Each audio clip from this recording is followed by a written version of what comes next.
ada yang terhormat kepala sekolah KBDK Bina Kasih Misiu, para guru, juga kepada seluruh orang tua murid yang sudah hadir dan meluangkan waktu untuk hadir di acara ini. Sebelumnya, marilah kita memanjatkan puji dan syukur kehadirat Tuhan Yang Maha Esa.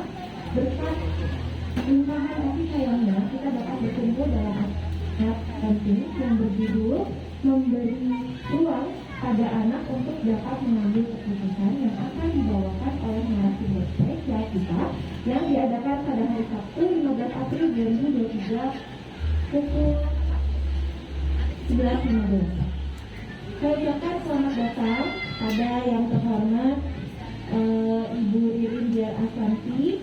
Beliau merupakan Kepala Departemen Teknik Industri Universitas Atmajaya Yogyakarta dan akan membahas tentang ilmu penting yang berguna untuk kita semua sebagai orang tua. Agar pemaparan materi dan diskusi hari ini dapat berjalan lancar, untuk narasumber yang kami hormati, kami persilakan menyampaikan materi, dan kepada peserta nanti ingin bertanya, kami beri waktu setelah pemaparan materi selesai. Sebelumnya mungkin saya membacakan resume untuk Ibu Ririn. Beliau adalah seorang yang luar biasa ya.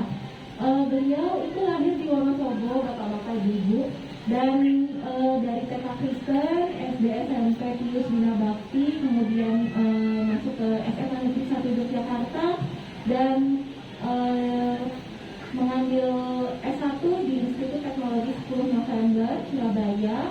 Kemudian tidak berhenti belajar, beliau belajar lagi mengambil magister manajemen teknik teknologi informasi, kemudian menjadi doktor of engineering, industrial engineering and management di Thailand dan lulus tahun 2008. Jadi beliau adalah seorang yang luar biasa yang akan menjadi narasumber kita hari ini.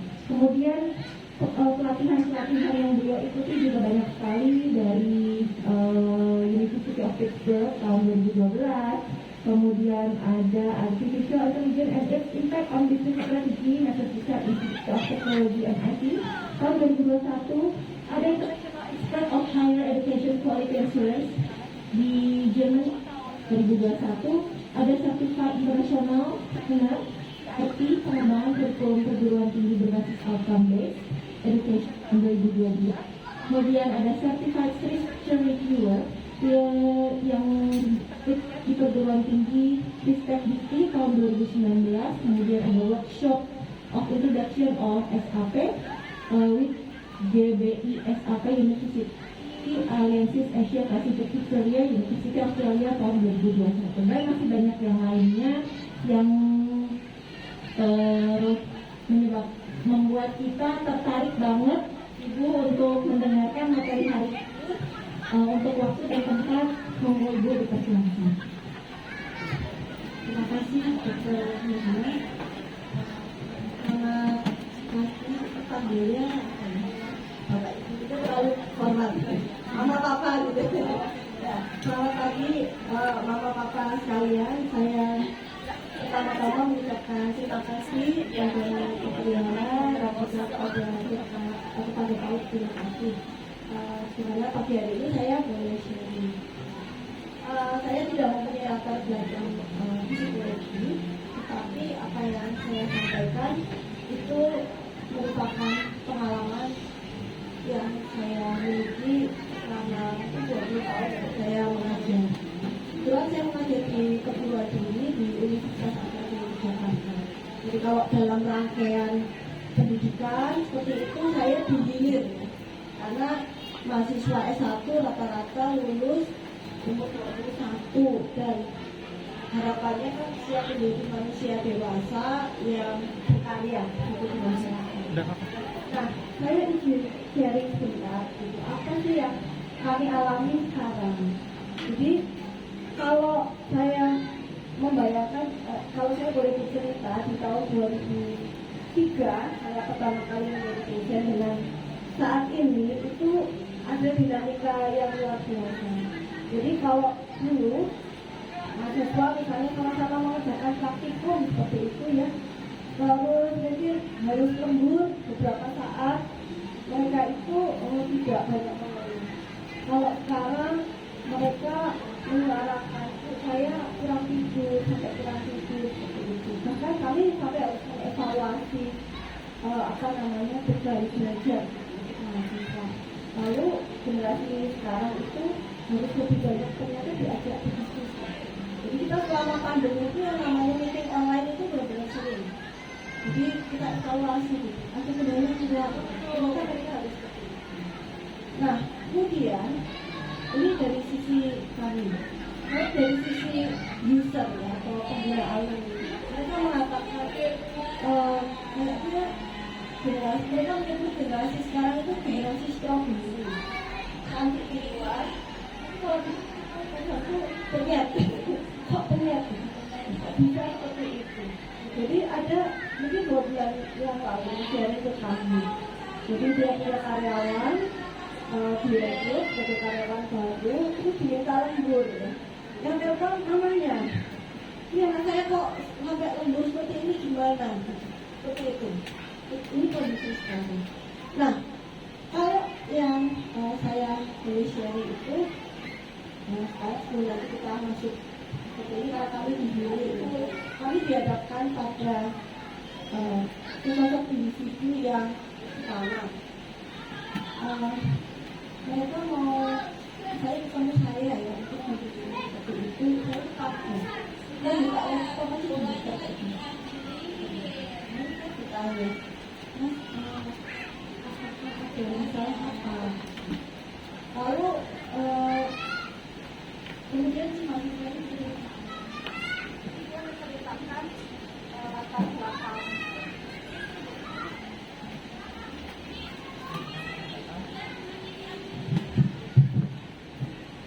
Jadi dia berasal dari sebuah keluarga dengan latar belakang pendidikan orang tua yang sangat tinggi menurut saya.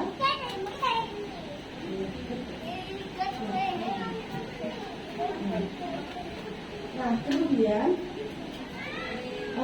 dia bercerita bahwa dari dia kecil sampai SMA semua sudah diatur oleh orang tuanya.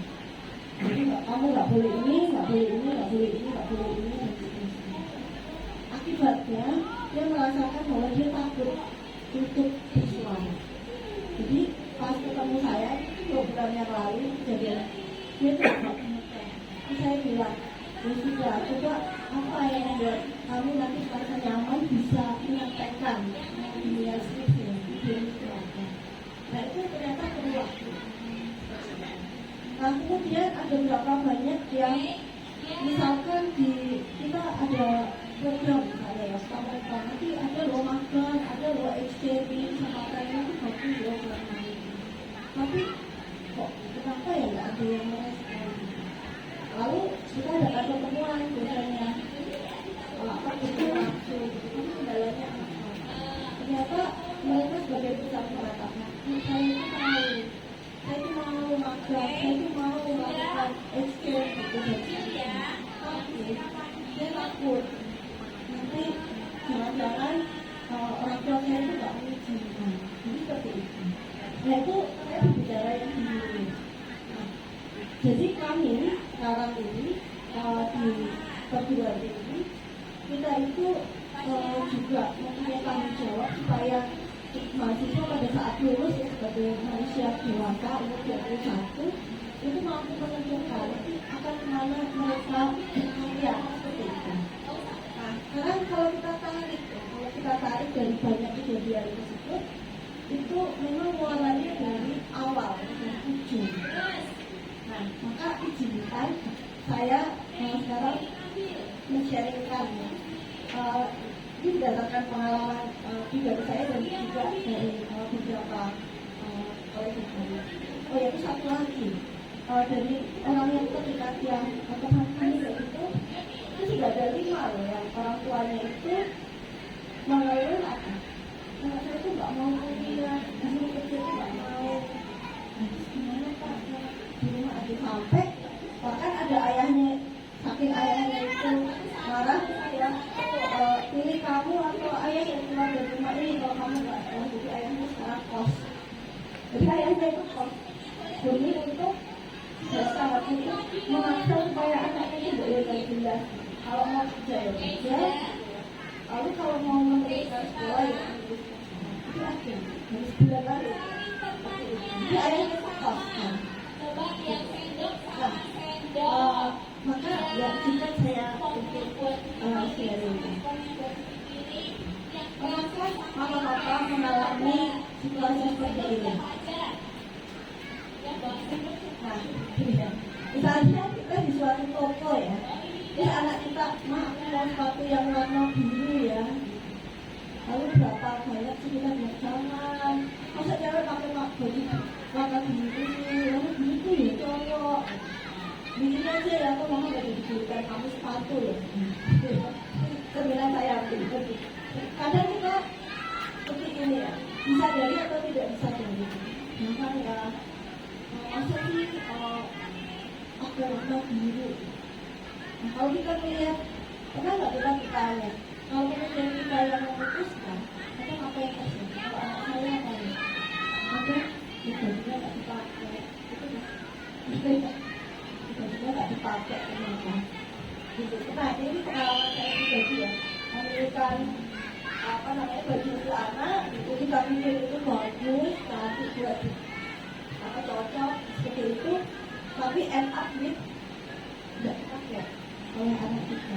Itu kan berarti kita menghabiskan sumber daya kita, uang itu tidak beli, nggak dipakai, belum lagi nanti dampak dari anak tersebut nanti nggak cocok dong, selera aku nggak sesuai selera mama. Besok udah ya, kalau diajak ke toko mama ada yang beli. Jadi kita sudah dalam tanda kutip apa?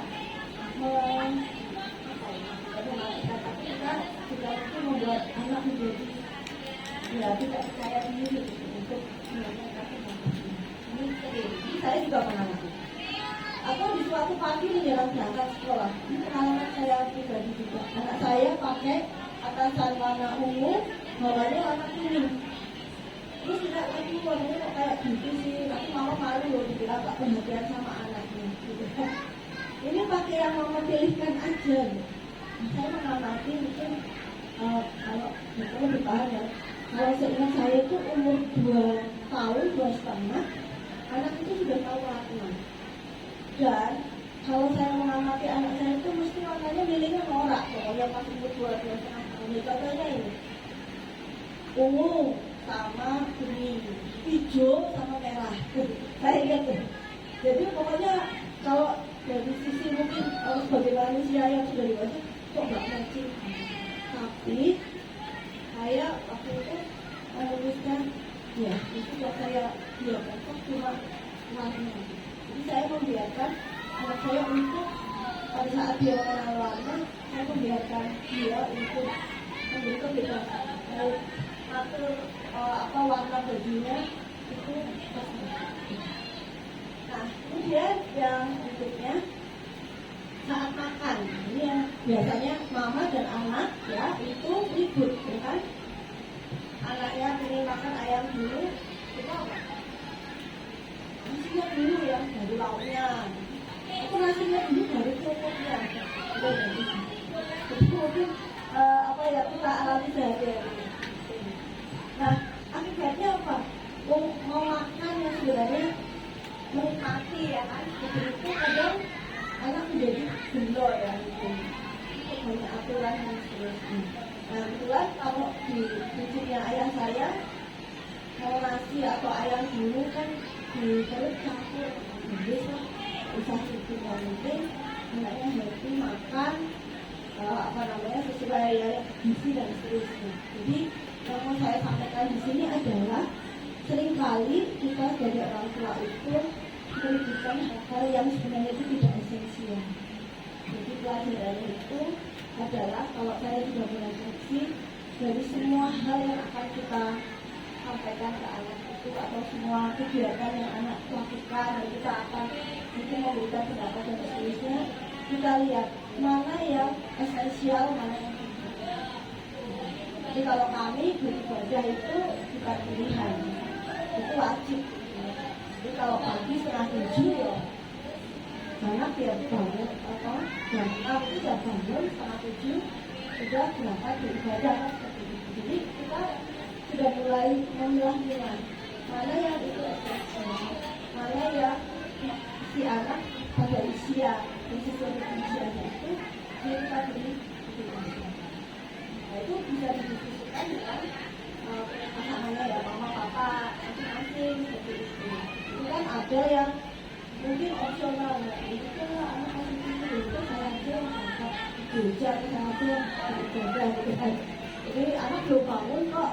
Nah nanti kita harus disepakati dulu seperti apa. Kalau kami kebetulan ya belajarnya itu bukan opsional, itu wajib seperti itu. Nah, jadi sejak kecil ya mereka kita tanamkan. Walaupun di awal waktu mereka umur 2 tahun, 3 tahun, kalau berbeda itu mereka pasti membawa buku. Jadi nggak membawa buku cerita, nggak apa-apa. Jadi itu dia kepala sehat sambil belajar. Tapi pas mulai umur 4, dia sudah mulai ikut sekolah minggu, dia udah mulai minta tuh, udah nggak minta lagi bawa mainan atau bawa buku cerita ya, buku ceritanya. Selama aku nanti mau sekolah minggu, kan seperti itu. Tapi kalau dari kecil itu tidak dibiasakan, nanti kan dia tidak terbiasa ya, apa yang harus menjadi. Kemudian, nah ini saat hari Sabtu ya anak sudah sekolah dari Senin sampai Jumat, itu hari Sabtu sampai Jumat, sampai hari Senin sampai Jumat kegiatan di sekolah. Mamanya ini, ayo temenin mama ke mall. Kalau nggak mau temenin nanti di rumah sendiri kalau laki-laki gimana? Kalau ada kecil gimana? Kalau ayah temenin papa cuci mobil, bener nggak? Padahal Senin sampai Jumat sekolah itu ya udah capek ya. Anak saya pertama kali sekolah di playgroup itu ada pelajaran gambar. Pulang sekolah itu kalau saya itu ini batuknya itu kok kayak pikir ya. Warna itu ternyata juga membutuhkan energi bagi anak umur 3 tahun. Itu capek tuh seperti itu. Nah jadi kita ya harus menghargai ya bahwa anak itu apa namanya benar-benar tidak ada punya keterbatasan fisik juga ya, punya keterbatasan fisik dan jadi kita berpikir mungkin sekolah di PAUD itu cuma 2 jam gitu. Nah 2 jam untuk anak 3 tahun dimana pas PAUD itu mungkin ada kurikulum mewarnai atau apa itu membuat mereka mungkin lelah. Nah kalau anak saya besar itu sampai umur 5 tahun itu nggak bisa menyanyi. Kita sudah diajarin nyanyi. Nah di sekolah dia melihat temannya yang bisa nyanyi, dia bilang nggak bisa nyanyi. Itu nangis dia. Padahal mungkin bagi orang lain, maksudnya nyanyi aja nggak bisa. Tapi bagi anak saya yang gede, dia bisa nyanyi itu mungkin umur 10 tahun ya. Seperti itu. Jadi apa namanya? Di apa namanya itu kalau kita apa disebut Pak di sosialisasi itu kan bagi mahasiswa bagi anak dengan talenta masing-masing itu juga sudah katakan sendiri ya, disuruh maju untuk nyanyi, diminta mewarnai itu dan seterusnya. Kita memberikan ruang ya kepada anak untuk kita tanya capek enggak misalnya di hari Sabtu ini atau misalnya kalau saya sama anaknya kalau Sabtu hari ini Sabtu mama makan dikit, kamu ngapain? Mau di rumah aja sampai kemarin ada ya itu saya Sabtu itu ya nggak. Jadi kita apa ya sih bertanya gitu, anak capek enggak? Apa ya maksudnya jangan kualitasnya kita gitu sebagai orang tua. Nah, kemudian kalau di supermarket, saya mungkin beberapa kali mengamati ya, ngambil ini ya masuk keranjang. Tapi seberapa banyak kita melihat bahwa anak itu mungkin dia ingin milih gitu. Tapi tidak ingin masukin loh satu yang aku mau. Gitu. Pernah nggak kita bertanya gitu? Ada kan kalau kita di supermarket ya sekarang mami dulu aja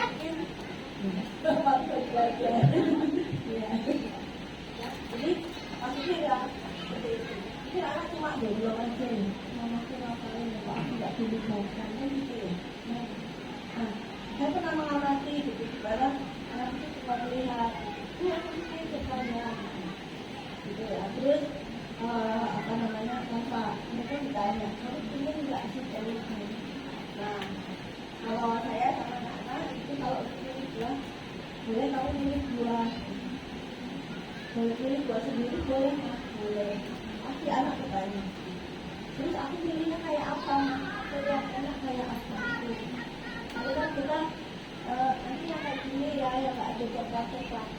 Nah, secara tidak langsung itu kita menanamkan ya bahwa pada saat bahwa sesuatu yang mau kita lakukan itu kan ada banyak pilihan. Lalu dia milih-milih gitu ya, milih-milih kayak gitu. Nah, terus nanti ada konsekuensi kan? Pas dipotong di rumah, ini kok nggak enak. Misalnya seperti itu kan konsekuensi. Nah itu saya berefleksi ini karena orang tua saya itu juga seperti itu. Jadi kami ada filosofi memilih buah. Dulu itu kakak saya. Jadi pas kita kecil itu kalau ibu saya beli mangga, atau beli salak, atau beli durian, itu kita baris ya, satu mulai dari anak pertama. Lalu ayah saya bilang boleh pilih satu. Lalu kalau milih kan, timbang, pokok gitu kan. Dua, kita masing-masing ingin yang gede atau yang seterusnya. Jadi poin yang pertama itu adalah bahwa ya hidup itu kan pilihan itu. Kita diajarkan dari kecil sudah terbiasa itu kita memilih sesuatu itu. Lalu kalau milihnya kelamaan, itu orang yang kedua kan disebut gitu ya. Artinya apa? Karena dibentuk bahwa segala sesuatu itu ada timeline. Lalu kalau sudah milih, ya Mbak Ibu milih, saya milih, adik saya milih, balas saatnya dikupas bersama-sama, gitu ya. Terus pas tiba-tiba saya udah dikupas, kok punya aku kecil gitu. Nah pasti katanya, aku iya tak jajan. Oh ya kok kecil kok. Artinya apa? Kita diajarkan sebenarnya untuk apa ya? Menghargai itu dan berempati. Jadi kadang kalau saya itu punya Mbak Ibu manis ya, itu loh. Artinya kan kita melatih, saya belajar berempati. Terus kita juga tidak belajar itu yang sebenarnya ya. Karena ini itu apa namanya itu gitu enggak pernah kita. Jadi kalau misalnya itu kok enak kok apa tanaman, nah, akhirnya kita belajar. Terus apa namanya itu apa ya contoh-contoh simpel yang dulu ayah saya dan ibu saya itu ajarkan petani dan itu dampaknya sampai bisa itu luar biasa ya. Maksudnya sampai sekarang itu saya nggak pernah yang punya pikiran tidak seorang itu nggak. Terus artinya kalau misalnya ada orang yang dia membutuhkan kita ya kita harus berempati ya. Itu kan kalau saya ingat ya filosofi memilih. Nah, jadi masing-masing kalau papa di sini punya pengalaman sendiri gitu bagaimana orang tua dulu melakukan.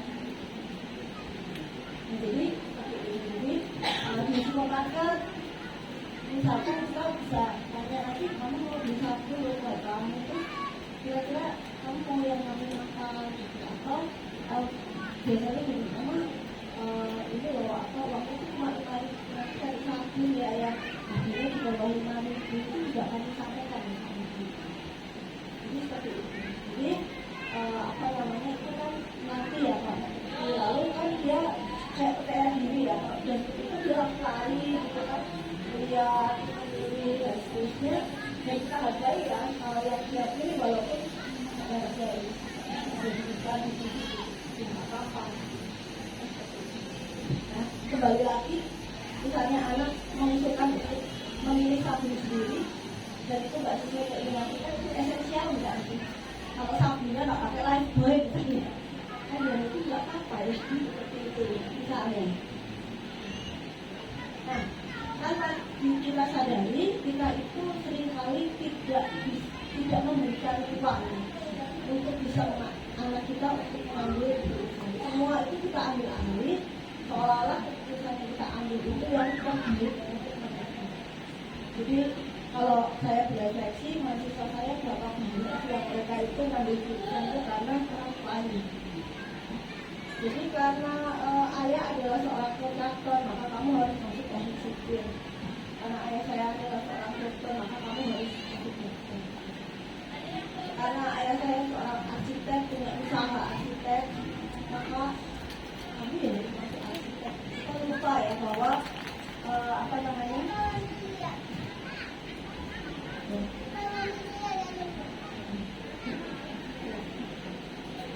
Kita lupa bahwa anak itu bukan fotokopi kita ya. Anak itu bukan fotokopi kita kecil ya, enggak ya. Mungkin kalau apa ya, anak itu kan hasil apa ya, buah manusia kan gitu ya, masing-masing membawa sifat ya. Dan kita nggak tahu anak kita yang pertama itu nanti nurunin sifatnya siapa ya, karena dia crossover ya. Kalau nggak nurun ayahnya ya nurun ibu. Kan itu anak saya nggak bisa nambah. Suami saya juga nggak bisa ngomong, tapi dua anak saya itu bisa ngomong. Itu akan jadi siapa kita juga nggak tahu. Jadi sejak umur 2,5 tahun kalau dijemur itu, kalau dia dikasih kursi kecil dijemur itu dia gambar itu jadi gambar diri itu udah usia 2,5 tahun. Kalau saya ya nggak bisa ngomong.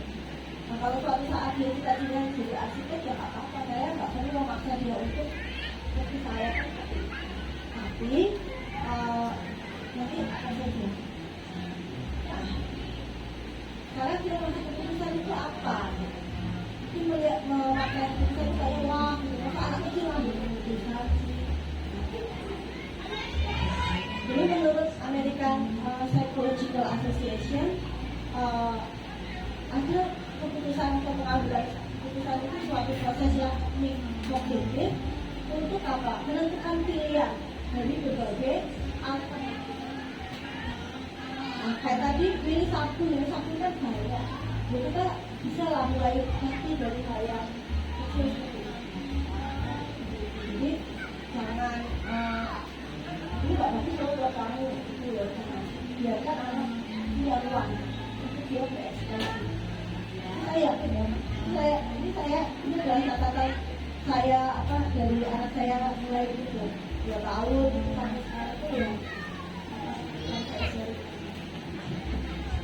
Nah, jika anak tidak diajarkan belajar mengambil keputusan sejak kecil atau tidak kita memberikan ruang, nanti kita membayangkan bagaimana nanti ke depannya dia akan menyelesaikan permasalahan yang lebih kompleks dan sulit. Karena semakin tinggi usianya dan seterusnya itu kan tantangan yang dihadapi kan semakin tinggi. Tapi itu tantangannya tinggi. Tapi tantangannya itu banyak ya. Oke, itu ya, teknologi artificial intelligence itu dan lain-lainnya itu yang anak itu nantinya kan harus memilih nonton YouTube terus atau kapan sih saya harus berhenti nonton YouTube untuk saya melakukan kewajiban saya. Itu kan keputusannya.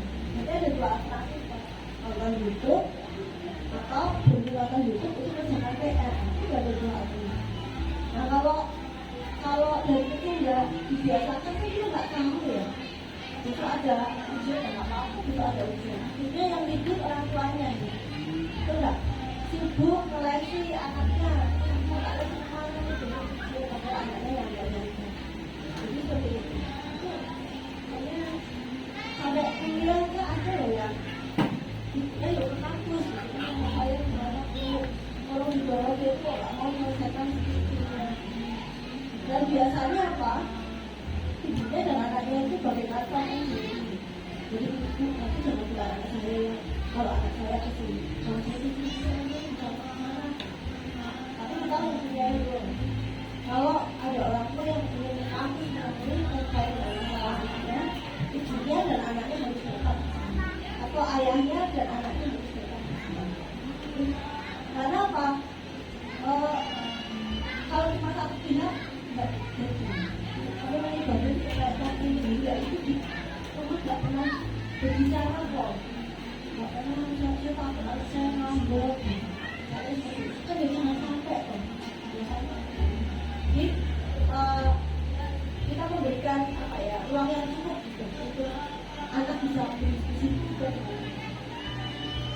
Nah, ini sharing pengalaman saya pribadi ya. Pas 2-3 tahun kan anak mengenal warna, dia akan cenderung memakai baju yang tercemar. Saya biarkan waktu itu. Usia 4-5 tahun, anak sudah belajar mewarnai di TK, dia bisa sendiri kok milih warna yang sesuai. Terus kalau kita bayangkan pas umur 2-3 kita itu ribut ya, warna bajunya norak dari sini-sini gitu. Kalau dia pakai warna baju yang norak aja nggak perlu dilihat orang lain. Padahal nanti ternyata umur 4-5 tahun itu mereka akan belajar tentang warna kok. Mereka bisa yang mencocokin sendiri. Nah, jadi ini saya untuk testimoni itu saya sebut sekali karya anak saya itu udah dapat sendiri makanya ini saya gambar-gambar ya. Ada suka gambar ya iya itu ya benar hipotesis saya benar ya sudah bisa matching kan kalau dulu pas kecil ya apa ya akhirnya norak. Nah kemudian pas usia 6 tahun itu anak saya sudah bisa seperti ini. Kalau dia cuacanya mendukung hujan ya, dia memilih sepatu yang plastik. Terus kalau hujan beneran, dia itu bisa dengan bangganya mengatakan apa? Bukan, aku mendukung hujan tapi itu aku pakai sepatu plastik ya. Jadi kalau pas berangkat sekolah ya, nggak usah disiapin ini hari ini kamu pakai sepatu ini ya, besok ini ya, nggak usah. Biarin, bisa kira-kira kamu mau apa ya?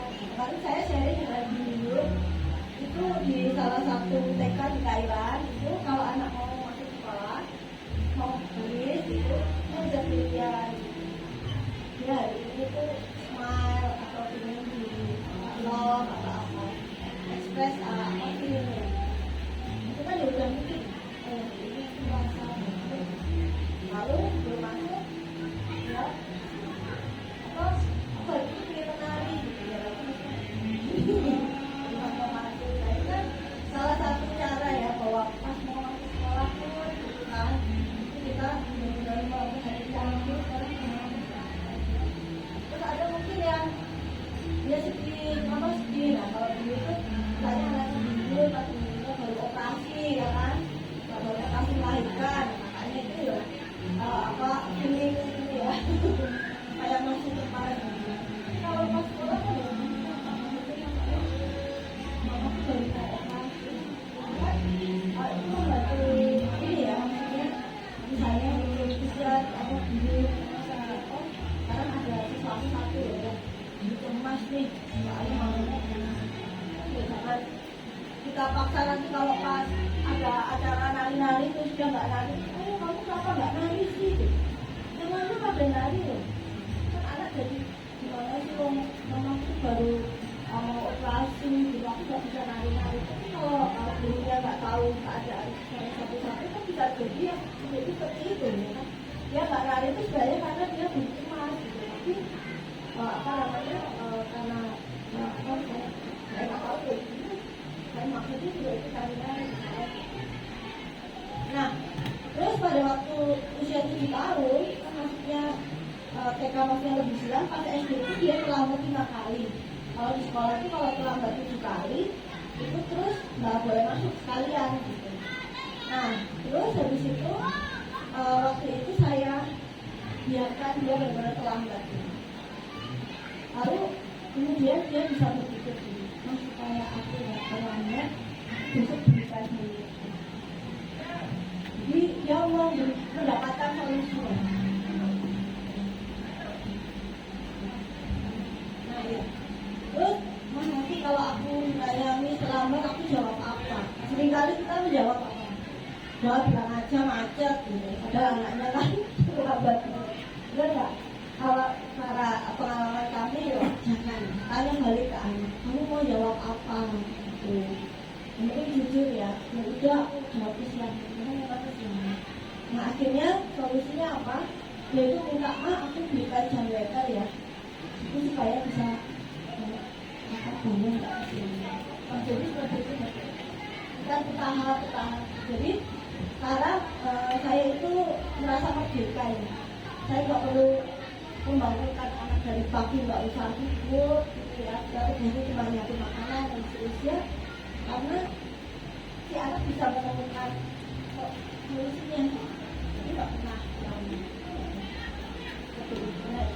nah sekarang Anda tahu saya ibunya sibuk. Nah sekarang mereka nyusun menu snack time hari Senin, donat atau apa ini saya terus mah ini ya mah biar mama nggak perlu pusing. Udah ini bekal hari Senin buahnya pisang untuk di rumah, apel untuk dimakan di sekolah. Begitu. Ini anak saya kelas 3 SD. Nah ini saya percaya bahwa ini perlu latihan kan gitu. Karena mereka sudah mulai mendapatkan solusi ya. Solusi karena dia setiap hari harus membawa bekal dan snack gitu. Karena pulangnya sampai jam 1.15. Nah, keuntungan apa yang kita bisa dapatkan kalau kita memberikan uang yang cukup pada anak kita? Nah ini saya ambil dari sumber di yankes.yankes.go.id. Jadi keuntungan kita memberikan uang yang cukup untuk anak untuk berekspresi ya, mengambil keputusan dari sesuai dengan apa ya usianya dan sebagainya adalah mencegah tantrum. Tantrum itu adalah masalah perilaku yang umum dialami oleh anak-anak kelas sekolah yang mengekspresikan kemarahan mereka di lantai, meronta-ronta, berteriak dan biasanya menahan nafas. Itu Bapak boleh gitu ya. Kalau saya anak saya nomor 1 itu dia kalau itu dia udah gitu. Itu ya. Kita jadi sangat capek ya kalau seperti itu terus begitu.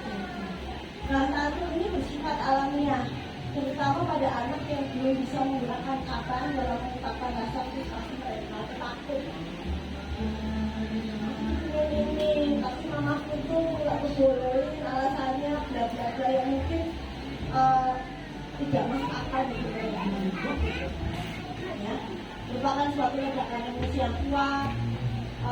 Perilaku lalu bisa diartikan sebagai perilaku agresif yang dilakukan oleh seorang anak untuk keluar dari kondisi biasanya normal pada anak usia 15 bulan sampai 6 tahun.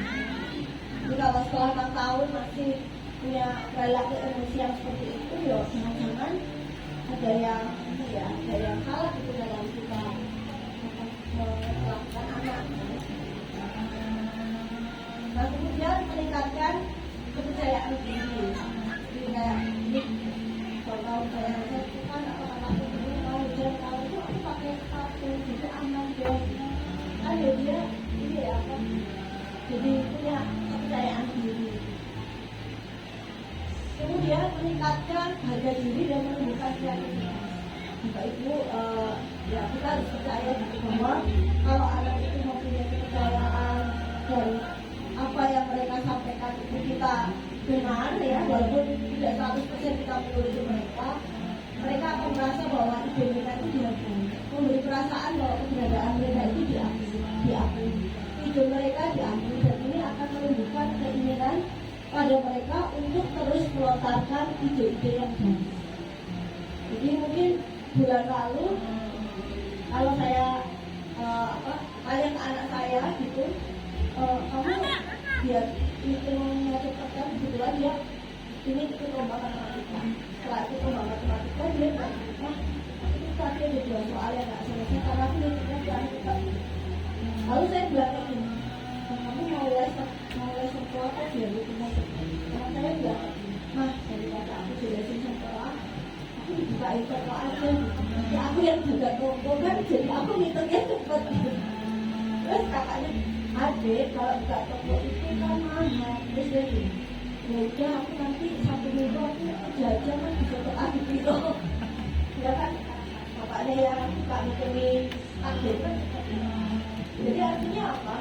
Sesuatu yang kita biarkan duit itu ya bisa jadi dimaknai yang gitu. Setelah itu ya saya nggak motivasi ya soalnya semua ya.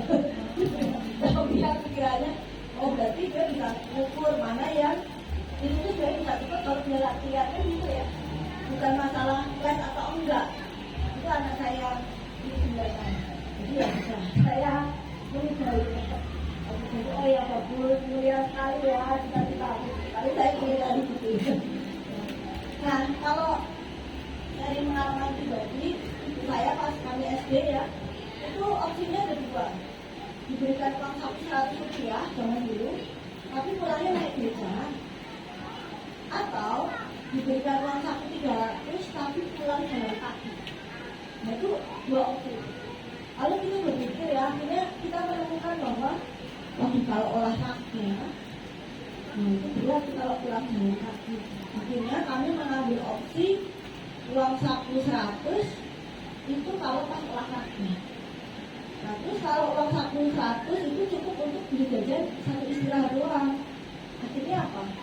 Kita menemukan pola bahwa kalau kita makan minum susu sama ibu saya kasih gula Jawa, itu kita sampai istirahat pertama nggak perlu jajan. Nah ini juga mengalami kita selalu proses. Nah ini ibu saya. Kalau bapak saya filosofi buah tadi, kalau ibu saya nah itu sampai bisa ya pola ya, maksudnya kita tidak tahu oh ini konsekuensinya ini. Nah yang keempat itu meningkatkan kemampuan mereka dalam melakukan pemecahan masalah.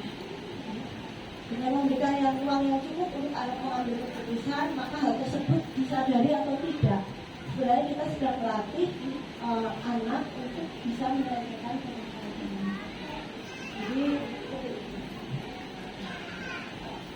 kemudian dulu dosen saya di Thailand ya, itu selalu bertanya gini, apa yang kita tanyakan kalau anak pulang sekolah? Biasanya anak SD atau SMP, berapa banyak kita yang bertanya gini, tapi di sekolah diajarin apa? Tapi ulangan nilainya berapa? Tapi seberapa banyak kita bertanya, nanti kamu di sekolah tanya apa sama kamu?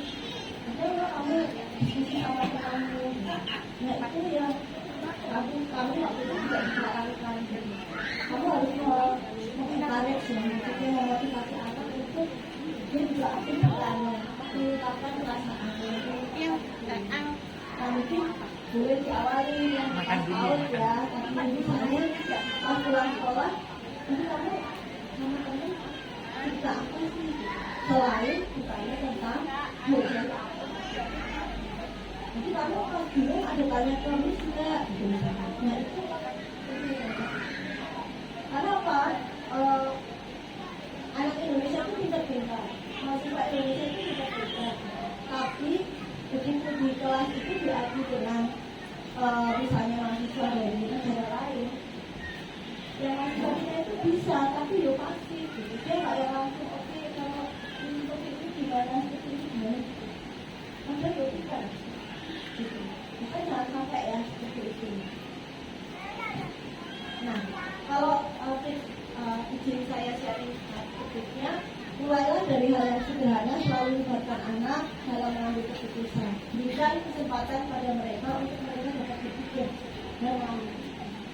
Berikan ruang pada mereka. Masa kecil itu tidak bisa diulang. Terus di supermarket, hari itu mama pilih buah ya. Terus misalnya, nah kalau ini kebetulan kalau saya antar anak kami sekolah gitu, kita itu ada dua opsi jalan gitu. Yang jalan besar ada traffic light-nya, jalan kecil tidak ada traffic light-nya. Nah itu biasanya setiap pagi saya mau tanya, hari ini kalau jalan itu yang paling lurus ya. Nah akhir-akhir si anak sudah bilang gini, dia tahu kalau kita berangkat 6:30 dari rumah, itu lewat jalan besar nggak tahu. Tapi kalau kita udah berangkat yang 7:45, itu kalau ada traffic light-nya dia tahu. Jadi kamu lewat kanan. Walaupun pas lewat kanan itu jalannya kecil. Kalau papasan ya, apa ada yang harus berhenti. Jadi artinya kan anak sudah bisa mulai berpikir ya, untuk kondisi ini apa sih idenya gitu. Dan saya menghargai. Ini kami menghargai ya. Jadi kalau pas pagi, anak saya bilang, hari ini kita belok kanan ya kita belok kanan. Nggak lurus.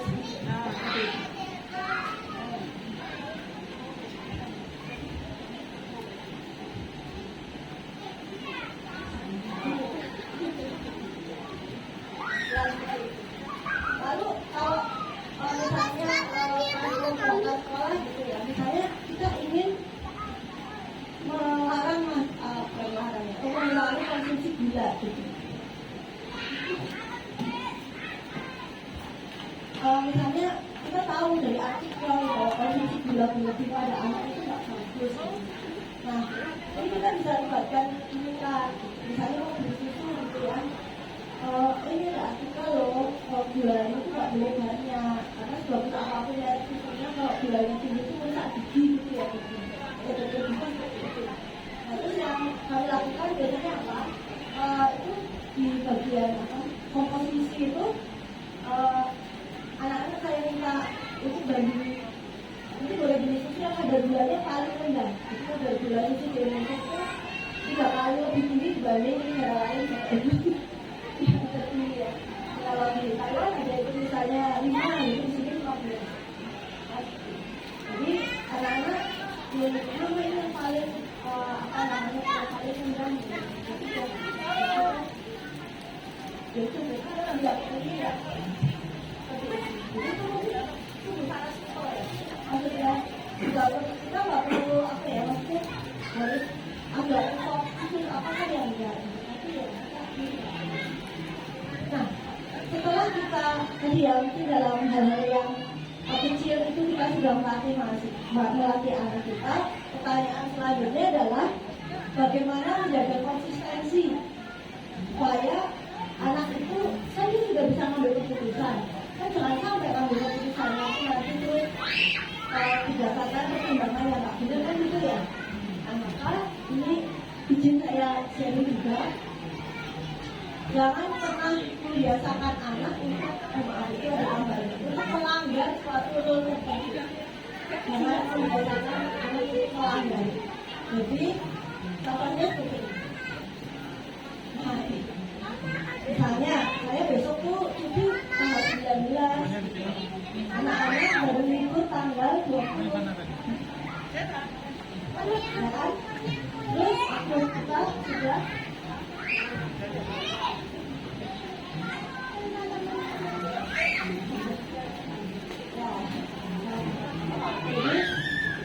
kita libur tanggal 19, anak baru libur tanggal 20 gitu. Terus kita apa? Bisa kita liburan ya. Cuma besok aku tuh masih masuk gitu. Terus kita bilang apa coba? Kita bilang izin aja ya sama Miss.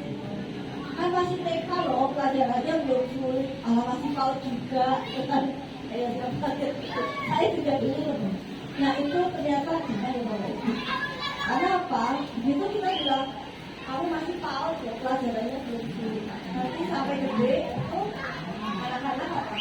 Pelajarannya belum sulit, saya nggak bisa masuk kuliah aja. Jadi sekarang itu zaman saya kuliah itu ya, kakek saya itu kebetulan dipanggil Tuhan gitu, saya itu menyelesaikan praktik ini, baru saya ke Jogja untuk menghadiri pemakaman. Nah, kalau sekarang itu kita banyak menerima surat izin. Mohon maaf, saya nggak bisa mengikuti kuliah itu karena saya mau menjemput orang tua di bandara. Maksudnya kalau nggak dijemput, kenapa ya? Ya saya mau menjemput orang tua. Jadi, nah itu kan saya tidak tahu prioritasnya bagaimana gitu lah. Itu kadang itu yang harus saya itu bilang, jadi ada kuis ya dari umurnya loh. Boleh nggak sih ada kuis susulan? Pasti ada. Nah kita membayangkan kalau dia suatu saat itu bekerja atau dia misalnya punya usaha sendiri, terus dia janji dengan klien, gitu, dia janji klien 10. Lalu karena dia nggak tahu prioritas, misalnya, dia tiba-tiba membatalkan untuk sesuatu yang mungkin sebenarnya itu bisa meja nanti gitu kan ya gimana gitu ya itu nggak dapat proyek misalnya seperti itu. Jadi seperti itu pertama itu kan bayangkan kalau dari yang perkara yang sebenarnya sekarang udah tapi bapaknya seperti apa misalnya kalau di kami kan tiba-tiba seperti itu. Maka seperti ini, sini mamanya kerjakan aku tuh lama banget gitu. Kemudian mamanya belum ada sih, tak bantuin selesaikan ya. Nah kadang kita nggak apa gitu, melihat ada proses. Nah kalau semua dia mamanya, nanti sampai di satu dia nggak punya kepercayaan diri. Jadi ada mahasiswa kami ya, mau milih mata kuliah yang diambil aja, saya telepon anak saya ya. Itu mamanya, kamu besok mau kerja praktek di mana? Saya coba tanya sama mama saya dulu ya. Nanti, nah terus seperti ini yang buat sekolah anak saya ya. Itu berapa banyak gitu orang tua yang menjadi anaknya mereka di sekolah gitu. Nah itu kan ya itu anak terbiasa boleh ternyata di perempuan itu nanti akan melakukan hal lain pelanggan yang mungkin apa ya tambah gede dulu juga nggak apa-apa kok melakukan di perempuan gitu gedenya mungkin nggak apa-apa nggak pakai helm dan seterusnya nah nanti dia akan permisif melakukan sesuatu yang sebenarnya itu sudah ada rule. Nah apa dampaknya ya tapi ya dampaknya kalau semakin besar nanti dia mungkin ya nggak tahu prioritas dia akan terbiasa melanggar aturan. Nah untuk tips yang kedua berikan beban yang sesuai dengan porsi mereka sesuai dengan tingkat kematangan mereka baik secara fisik maupun secara mental.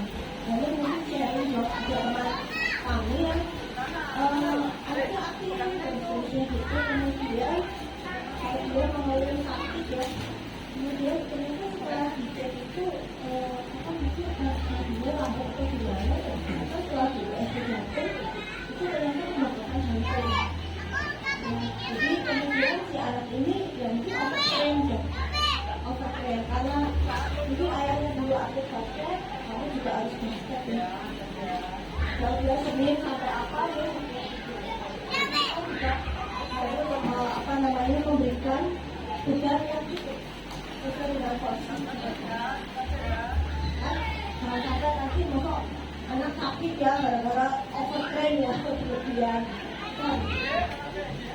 Nah terus berapa banyak di antara kita yang menuntut anak itu untuk bisa ini itu baca nulis bahasa Inggris ada anak kita mungkin belum waktunya untuk diberikan bukan tersebut. Nah ini saya sharing aja nanti pada waktu anak saya sudah mulai bisa menerima kata dalam bahasa Inggris, wah saya percaya saya bisa bahasa Inggris. Lalu saya itu ngetes, dengan ngetes berarti dia itu tahu bahasa disebut bahasa Inggris atau enggak. Lalu saya tanya, Pak, bedanya monyet sama monkey itu apa? Ekspektasi saya, anak saya kan gitu, monkey itu bahasa Inggris mah, kalau monyet itu bahasa Indonesia gitu kan. Ternyata tidak. Ternyata anak saya menjawab seperti ini. Anak saya bilang, kalau monkey itu makanya banana. Kalau monyet makanya pisang. Jadi anak saya jawabnya gitu.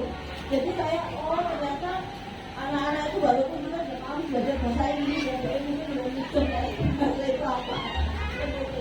Jadi ini kejadian nyata. Jadi yang besar bilang, kalau manggil itu makanya gimana? Kalau monyet itu makanya pisang. Baiklah. Jadi saya setelah itu ya membiarkan anak saya untuk maksudnya dia mengikuti yang sekolah gitu apa dan seterusnya. Kalau kita bawain itu bahasa Inggris sebenarnya ya nggak ikut itu apa dia memahami konteks kan.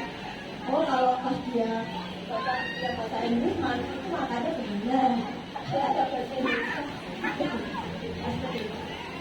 Nah jadi beberapa kali diantara kita menuntut anak itu coba ya supaya nanti dapat ya tunggu bapak ibu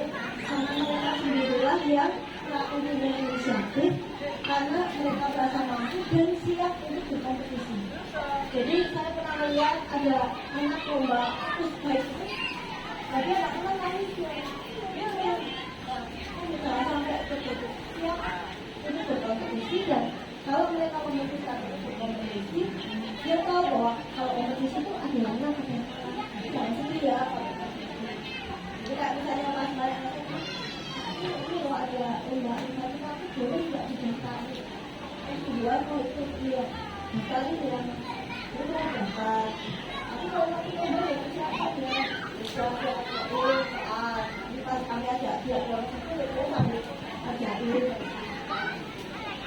ini siap kompetisi nanti kalau aku nggak pernah nggak ada yang nanti dia akan ada skornya oh kamu istilahnya apa nah setelah lomba dia bilang aku nggak bisa ngerjakan 2 soal itu aku betul-betul selalu ya dia evaluasi ya dirinya sebenarnya perjalanan dia itu masih panjang seperti itu jadi pas SD itu piagam kita menang itu udah bertanya pas kita udah ditanya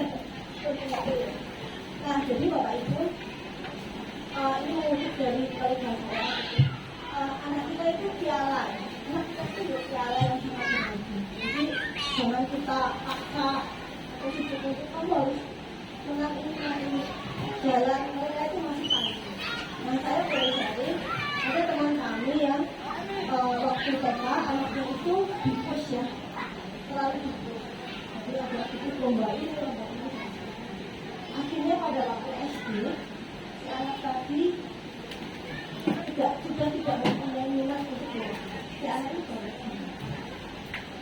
lalu apa yang dilakukan oleh ibu ini akhirnya ibu ini terpaksa mengkonsulkan anak ini ke orang tua lalu oleh psikolognya dia didampingi dan psikolognya itu tidak pernah sekalipun mengatakan kamu harus belajar ya karena kalau enggak nanti nggak bisa ditunggu sampai akhirnya si anak ini umur anak ini kelas 4 SD jadi dari kelas 1 sampai kelas 4 dia itu nggak pernah bahkan mengerjakan apa ya datang sekolah dan terus habis itu satu bulan ini terus itu sampai kelas 4 itu si anak tadi bilang begini itu berarti kalau nggak begitu aku nanti nggak ngerti lagi nah ini anak tadi lalu kalau orang tadi cari kami ya orang tua anak tua yang boleh nanti psikolognya baru nah iya kenapa kalau nggak belajar itu nanti nggak bisa ngerti jadi dia itu baru mulai kelas 4 kelas 5 itu si anak ini baru mempunyai keinginan itu dia mau belajar bahkan dia bilang ke adiknya itu satu TK sama saya dia bilang kayak gini kamu itu beruntung nggak kayak aku kamu tuh di sekolah tuh belajarnya ini nggak belajar ini kalau kakak tuh di rumah itu ini lalu dia mengatakan kajian pelan-pelan seperti ini dia mengatakan bahwa perjalanan anak kita itu masih panjang gitu masih panjang dan aku kemarin kalau anaknya masuk SD nah akhirnya seperti itu menjadikan memberikan bahwa anak kita itu ya jangan pernah sekalipun membandingkan ya anak kita dengan anak lain masing-masing ini yang harus kita lakukan itu kamu itu unik dari diriku dan masing-masing itu punya talenta yang berbeda jadi kalau misalnya anak saya bilang ini kemarin nyanyi mau lomba jalan kamu udah ngucapin selamat sebelum itu terus dan ini banget kamu udah ngucapin selamat ya karena ada anak itu yang kita suka ini itu banyak benda punya itu buat itu jadi seperti itu maka itu nanti menunjukkan apa yang kamu juga menghargai ya orang lain dan dia juga nanti bisa menghargai dirinya sendiri tapi makanya jangan ya kami kalau diskusi sama suami lagi ibaratnya mau metode apa tentang apa itu kita jauh-jauh ya kita jadi maksudnya kita memilih-milih apa yang siap sama apa yang enggak. Terus yang ketiga ajak anak untuk berorientasi pada masa depan, mendiskusikan tentang keinginan dan cita-cita. Dia ingin apa sih? Nanti kira-kira kalau bisa nanti gimana sih ini? Kayak anak saya bilang yang kecil ada mau jadi kecil agak saya jangan kotor ya saya juga sendiri kan gitu ya. Kan kita nggak boleh, kan nggak boleh dulu loh. Itu kalau dulu kayak mama nanti tulangnya malam-malam. Nah, kita dulu dong kurang. Mungkin salah satu dari anak saya kalau bisa jadi dulu ya nggak apa-apa. Kan gitu. Jadi tapi nggak apa-apa diskusikan jadinya seperti apa. Jadi dari hal yang simpel, misalnya di sekolah saya tiap Jumat itu ada kegiatan mengaji. Nah, kita udah tahu kalau Jumat itu masih kita uang Jumat. Nah, kita bisa langsung diskusikan. Nanti hasil tabungannya kira-kira mau digunakan untuk apa ya? Nanti untuk kamu masuk SMP gimana? Ya udah nggak apa-apa. Atau misalnya dia ya kok aku nggak ambil itu sampai aku nanti bisa gitu ya apa-apa. Tapi kan maksudnya berorientasi pada hal lain di masa depan. Nah ini kalau ayah saya apa dipikir? Jadi kalau ayah saya nanam pohon jati, dia jawabnya Pak Mati itu udah nanam pohon jati. Itu besok untuk menjual rumah. Sekarang menikmati banget kan. Kalau untuk menjual rumah bisa menjual desain, bisa buat desainnya. Tapi pelajaran saya ambil, oh iya, ternyata orang tua yang selalu menceritakan tentang di masa yang depan yang sini itu membawa motivasi kita untuk nggak hanya melihat itu dalam tapi kita bisa aktif. Nah, kebetulan yang dulu sering mendiskusikan itu ayah saya. Dia suka dengerin gitu ya. Nah, seperti itu. Ini seperti ini. Nah, kalau ada ular di dalam rumah, kalau saya bertanya, ini Pak, ini ularnya mau diapain? Terus anak-anak saya belajarnya gini, kalau ularnya mati sih gimana ya besok ya? Jadi nggak ada kutu dong. Ini kan itu semuanya gimana? Akhirnya bedanya kita potong pakainya, kita sisir ya. Tapi kan maksudnya kita cuma berpikir kita ingin memulai dari anak itu bertahan itu. Nah sekarang dunia itu tantangannya banyak ya. Mungkin kalau di sustainable development goal itu ya, tantangannya kan poverty, kemiskinan, ini sekarang itu stunting, sampah, global warming dan seterusnya.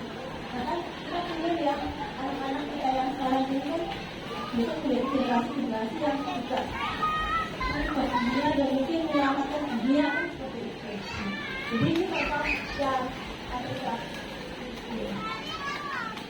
Nah terus, ini, sekarang tantangan di era ini, era saat ini seperti ini Bapak Ibu. Nah Bapak jadi skill yang dibutuhkan pada abad ke-21 itu yang pertama adalah critical thinking. Kemampuan itu problem solving, menyelesaikan masalah. Kamu dilihat growth mindset. Anak itu harus mempunyai kemauan untuk mempelajari sesuatu yang baru, berpikir terbuka, menerima pendapat dan pendapatan, kolaborasi. Nah ini sharing dari mahasiswa kami pernah bilang seperti ini. Terus saya bersyukur ya, pernah kuliah di sini. Dan kenapa? Dari kecil sampai SMA, itu dia merasa dia bercerita bahwa dia menjadi pribadi yang sangat tinggi kompetisi. Temannya nilainya 96, dia 96 dia berapa aku nggak 96. Nah setelah kuliah, dia ternyata mulai berpikir bahwa banyak ternyata ada temanku yang IP-nya jauh banget di bawah saya misalnya, tapi ternyata dia ini ya punya usaha ekspor dari gitu sampai Spanyol. Jadi dia mulai berpikir bahwa ternyata nilai itu bukan semuanya. Dan dia mulai berkolaborasi, dia mulai aktif berkegiatan. Dan dia mengucapkan terima kasih waktu itu kebetulan dia terus berkegiatan saya itu sekolah dia ketemu dan dia punya terima kasih karena dia pernah mengalami suatu pengalaman yang membuat dia menjadi bisa berkolaborasi seperti itu kan. Besok kalau nggak kolaborasi itu ya nggak begitu. Misalnya kita punya modal, tapi kita nggak pandai bernegosiasi, kan kita harus berkolaborasi. Ketemu dengan orang yang kita bernegosiasi, itu dia nggak punya modal. Kalau semua kita mau handle ya mungkin nanti kita jadinya ini ya kelelahan kan gitu, malah hasilnya nggak. Terus creativity, communication. Nanti dibagi dua Bapak Ibu untuk skill dan learning skill itu ada critical thinking, creativity, collaboration, dan communication. Lalu ada life skill, flexibility, leadership, inisiatif, productivity, dan social skill. Nah, jadi mungkin seperti ini yang bisa saya sampaikan Bapak Ibu. Kalau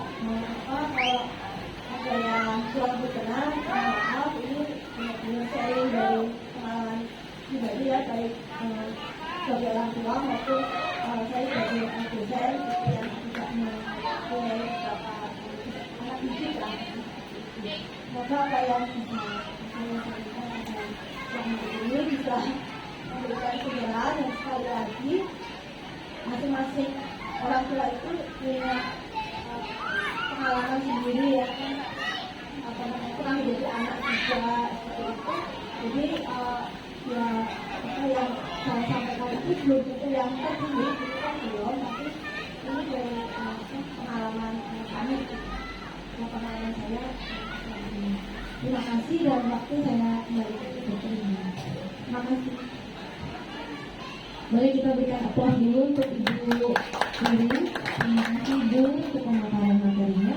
Nah, sekarang untuk sesi selanjutnya untuk memperjelas pemahaman materi, ada dari orang tua atau guru yang mau bertanya, boleh dipersilakan.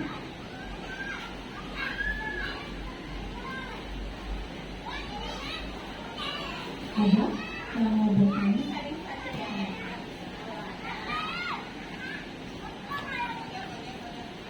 Mungkin sharing saja seperti kita menemui kejadian di sekolah kita, bahwa sepertinya kejadian itu adalah kejadian yang sederhana buat orang tua. Contohnya ketika kami membagikan masker, orang tua, si orang tua ini memberikan pilihan ke anak. Yuk, kamu mau pilih yang mana nih? Karena itu ada bermacam-macam warna masker. Kemudian si anak tuh memilih yang ini.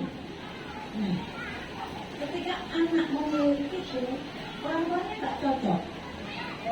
Jadi, kok kamu nggak milih ini, gitu kan?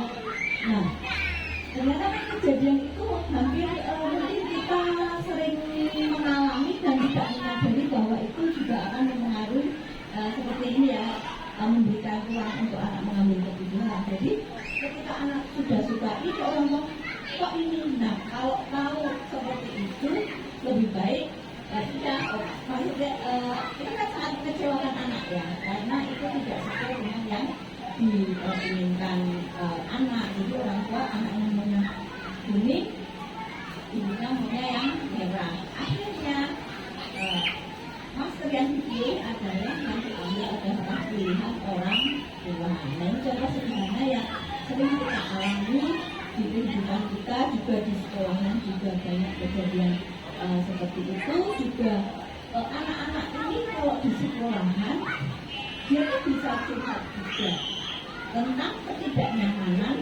anak-anak ketika mau berangkat sekolah. Jemputnya itu sudah beda. Nah, ternyata ketika ditanya, aku tuh tadi begini di rumah, aku tuh tadi mamaku begini, nah mamaku begini gitu. Aku ingin aku yang masak, tapi hari ini yang nyiapin enggak gitu. Jadi dia mudah untuk membuat meningkatkan mood dia bisa berkegiatan, dan kita harus ditanyakan maka setelah anak menyampaikan curhat itu ya lebih happy gitu loh. Jadi mungkin orang tua di sini juga harus pertama kalau mau berangkat sekolah juga harus memahami kemauan anak juga.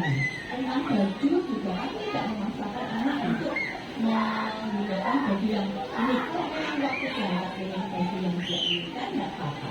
Tapi untuk dia di sekolah itu baik. Kemudian yang sering kejadian bahwa anak itu bisa menceritakan kejadian orang tuanya di rumah. Jadi ketika mama dan papa sedang berkonflik, anak itu akan perasaannya juga punya perasaan yang beda. Ketika ditanya, ternyata permasalahan anak itu bukan hanya masalah makanan, baju. Ternyata dia memahami perasaan orang tua yang sedang berkonflik di rumah. Nah, itu anak bisa menceritakan kejadiannya. Maka saya sering berpesan, kalau orang tua juga sedang berkonflik, janganlah mengeluarkan suara-suara yang keras. Jadi, apa diselesaikan nanti ketika anak itu melihat atau bahkan jangan sampai melihat.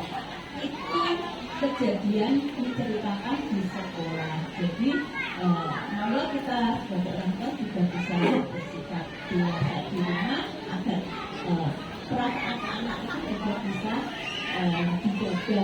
Jadi jangan sampai yang itu bukan menjadi beban dia, malah anak juga ikut merasakan bebannya. Dan kita tidak tahu bagaimana cara menyelesaikan. Apalagi kalau di sekolah misalkan anak itu hanya duduk, nah tapi anak kecil kan juga nggak tahu curhat itu apa, cerita apa. Nah setelah kita sebelum mulai pembelajaran anak itu curhat, dia happy, ya kita happy, oke, kita beri. Mungkin itu saya dari kami di sekolahan bisa menjadi apa ya, pembelajaran kita sebagai orang tua di rumah. Terima kasih. Terima kasih Ibu. Ada lagi yang mau bertanya? Mungkin Ibu Regina, Ibu Lydia, Ibu Ana, Ibu Kesha.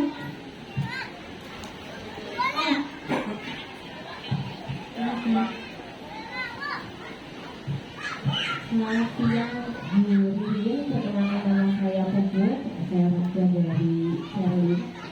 Saya ingin tanya terkait dengan pengalaman tadi terhadap mahasiswa yang ternyata mereka memiliki segudang masalah ya, terkait dengan masa lalunya dengan kebosanan mereka tentang bagaimana orang tua mengatur kehidupan mereka yang akhirnya berimbas dari kecil sampai ke besar. Yang jadi pertanyaan saya adalah apakah masa sekolah itu sangat mempengaruhi mereka? Jadi mereka merasa bosan sudah di PAUD sekolah SD, TK, SD, SMP, SMA, melanjutkan jenjang kuliah. Apakah itu impactnya sangat besar? Sedangkan kita sendiri di lapangan kadang anak mau masuk sekolah banyak sekali, sebagai orang tua juga mendapat tekanan baik dari orang sekitar ataupun bahkan dari beberapa pihak sekolah. Tadi kalau udah mau musim masuk sekolah seperti ini, udah kan nggak apa-apa masukin aja, dia masuk terlalu dini, nggak apa-apa masukin aja biar anak ini bersosial, gitu. Dia bisa punya teman. Biasanya itu sering sekali ya kita mendapatkan itu. Kita jadi mikir mungkin kalau yang anaknya seperti dia daripada anaknya di rumah nggak ngapa-ngapain, tapi mungkin akan berbeda karena kebetulan saya anak empat, jadi di rumah tuh sudah nyaman seperti pasar ya. Jadi kadang berpikir apakah secara akademik itu memang sangat dibutuhkan, karena kalau sudah di sekolah kan mudah-mudahan kita terkait dengan aturan dan rules yang harus diikuti ya. Bagaimana kita mengatur anak untuk bisa tetap pada prosedur dia di sekolah dan lain sebagainya. Itu apakah sangat berpengaruh masa sekolah ini, dan idealnya tuh hanya masa sekolah berapa kali sih supaya anak ini memang bisa menyesuaikan antara faktor usianya juga faktor pendidikan yang diterima. Terima kasih. Terima kasih Bu, pertanyaannya Bu. Terima kasih. Saya rasa pertanyaannya menarik ya. Jadi terkait dengan lama studi. Nah, saya ambil contoh. Ada mahasiswa saya itu alumni dari satu SMA yang SMA itu ternyata juara olimpiade. Lalu pas bimbingan Dan ada banyak lah yang menang olimpiade saya. Terus saya tanya, kamu ada masalah? Karena saya waktu itu namanya. Terus saya tanya ada kendala apa? Enggak ada itu. Terus kamu beda ini. Kalau biasa kali banyak ya yang menang olimpiade. Dan saya itu biasa itu dipakai di profil. Jadi saya itu saya apa namanya saya merasa kayak saya mau pakai itu. Ini dia bilang mas teman saya ketika saya lulus S1 itu kerja. Itu mau kamu SMA-nya lemnya matematika 10 ya kalau IPM-nya itu ya nggak mencapai standar ya kamu nggak diambil. Jadi ya kamu cepat-cepat inilah maksudnya yang masa-masa untuk istilahnya beristirahat itu ya sudah disediakan harus punya target mau kerja mau usaha tapi mau usaha ya kayaknya bisa ada kan banyak yang membicarakan. Jadi yang saya sampaikan di sini itu ternyata bukan soal durasi tapi soal beban. Maksudnya beban sebetulnya itu beban workload atau beban kerja di siswa ini itu seperti apa? Jadi kalau kita sih bekerja 40 jam per minggu itu peraturan menteri ya. Itu kan ukur anak kita itu sekolah berapa jam, les berapa jam, berapa jam. Jangan-jangan sehari lebih dari 8 jam. Belum satu harus les karena anaknya sama orang tuanya berapa anak dan kerjanya harus menyelesaikan di sekolah kan ya kami bekerja di sini. Jadi kalau yang bicara dengan masyarakat itu yang pertama bukan soal durasi tetapi beban. Jadi mulai sekarang dia bisa dikatakan anak itu pulang sekolah, kalau sekolah itu jam 7 malam dia pulang sekolah 9. Jadi malam 9, 10, 11, 12 sudah 6 jam. Belum setelah nanti les 1 jam. Terus setelah itu nanti dia mengerjakannya 2 jam, udah 9 jam dalam 1 jam setiap hari. Jadi diukur ya. Kalau menurut peraturan tentunya kalau nggak salah lembur itu dibutuhkan 2 jam per hari. Tapi itu cuma 8 itu saya di sekolah. Ternyata dia habis di sekolah dia masih les pelajaran. Itu bisa 1 jam. Di rumah dia boleh nonton itu. Nanti dia udah sekolah 6 jam, les sampai jam 6 sore, baru nyalain TV. Ini nyalain TV aja belajar. Kalau dia mungkin baru nyalain TV 1 jam atau 1 jam. Dan ternyata beban student workload tadi itu yang melampaui dari atas sana itulah yang membuat anak menjadi jenuh. Nah, kalau pengalaman kami di perguruan tinggi itu selain kami mengikuti akreditasi nasional itu yang pertama kali yang salah satu poin yang diperlukan itu adalah dia akan bertanya tentang student workload. Jadi dia akan bertanya kita diminta untuk lihat ya satu SKS itu berapa dan seterusnya.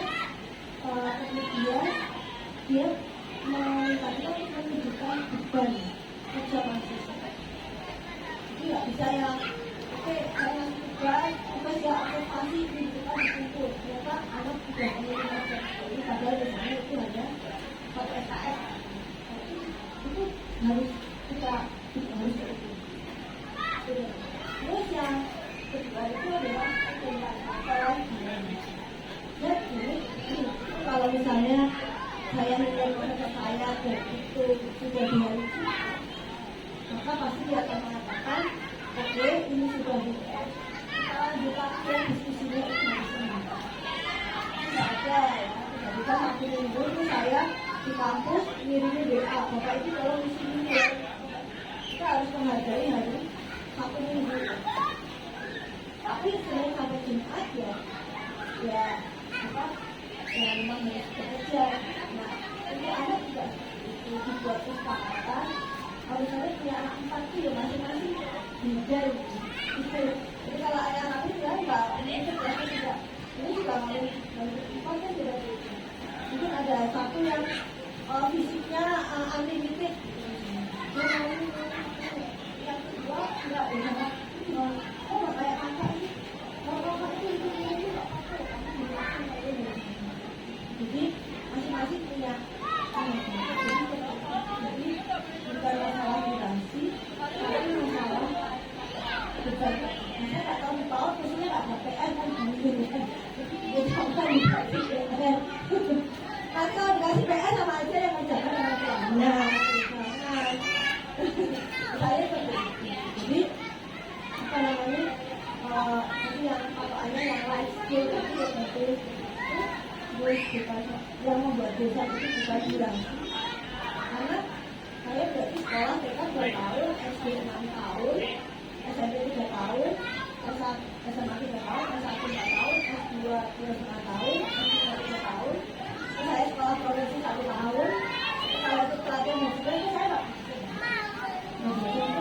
karena ya pada masanya itu saya happy ya menikmati masa SD saya, masa SMP, masa TK.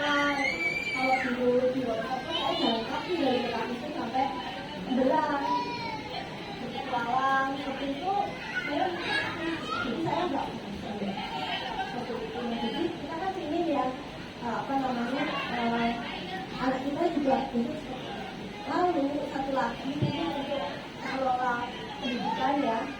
Tapi bahwa salah satu skill yang penting itu disebut dengan long life learning atau menjadi pembelajar anak. Itu yang saya tekankan ke mahasiswa. Kenapa? Saya bilang ilmu yang kamu pelajari ini mungkin dia tidak tahu lagi dan tidak tahu. Maka yang harus ditumbuhkan adalah keinginan dari si anak tadi untuk menjadi pembelajar yang ini. Kalau misalnya saya mau buka restoran, terus restoran yang bagus itu harus memenuhi standar kesehatan di sini. Lalu misalnya saya lulus dari manajemen, belum belajar tentang misalnya sertifikasi HACCP untuk misalnya restoran. Kalau kita menjadi pembelajar sepanjang hidup itu cari di internet HACCP itu apa sih standarnya? Ada nggak prosesnya? Terus saya harus belajar di mana? Itu kan nantinya itu bisa punya restoran gitu ya, selalu apa ya update gitu dengan kemajuan apa standar teknologi. Jadi kata kuncinya long life learning tadi. Jadi kita apa namanya kalau pas kuliah itu kita hanya mendidik dia untuk kamu harus ini belajar ini ya nanti nggak jadi pembelajar saya kan gitu. Tapi kita harus ditanya kira-kira kamu gimana apa sih melatih. Jadi jangan kamu harus les ini. Kita tunggu coba sampai kenaikan dilihat raportnya. Ini yang penting kayak gini gimana kira-kira itu nggak bisa bahasa Jawa ya. Itu lah kalau itu aku bisa sama Mbak Hani. Kalau anak saya itu kan jadi apa? Aku kok matematikanya kok kurang ya. Jadi nggak sih kok demo. Jadi pada saat itulah bapak itu bisa menawarkan les ya. Juga akan kandungan uniform gitu. Supaya dia itu apa sesuai dengan usia sebetulnya gitu. Ini kalau saya kalian ini tuh sungguh-sungguh berkesan ya bapak itu soalnya pas sampai videonya itu banyak yang bikin apa gitu. Karena ternyata bukan durasinya tapi bebannya. Ada yang bahkan yang sampai nggak selesai. Ada dia itu juara olimpiade saya untuk fisika mau kita salah dulu. Itu benar-benar udah yang oke, sudah selesai sampai SMA gitu, sudah dapat piala, piagam dan seterusnya. Enggak, udah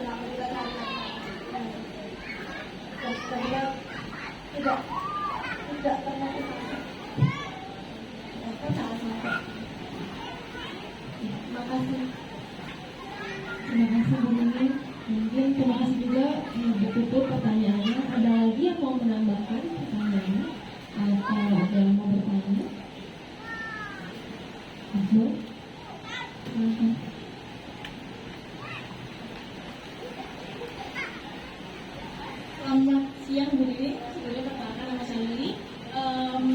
Saya ingin bertanya terkait gini Bu. Kadang kan kita sebagai orang tua ingin ngasih seperti kayak untuk sering terjebak ke suatu kondisi di mana kita tuh kadang gini, nah yuk kita pulang.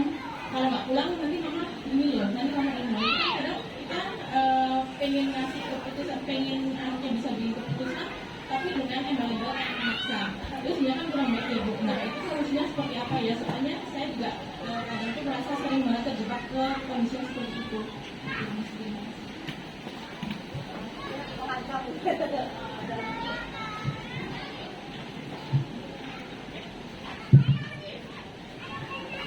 Ya, izin jawab ya.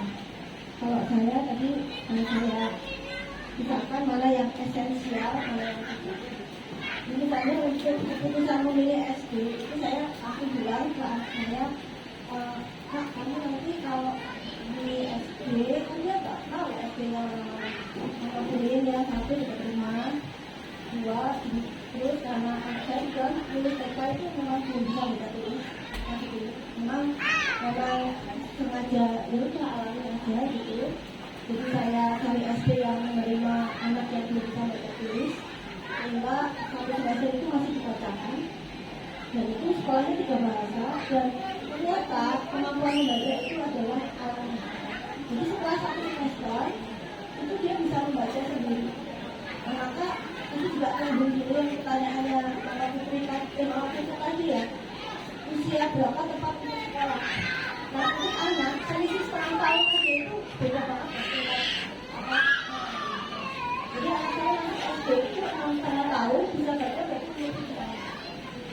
Dan pokoknya autopilot lah, umur 7 tahun itu alami bisa baca.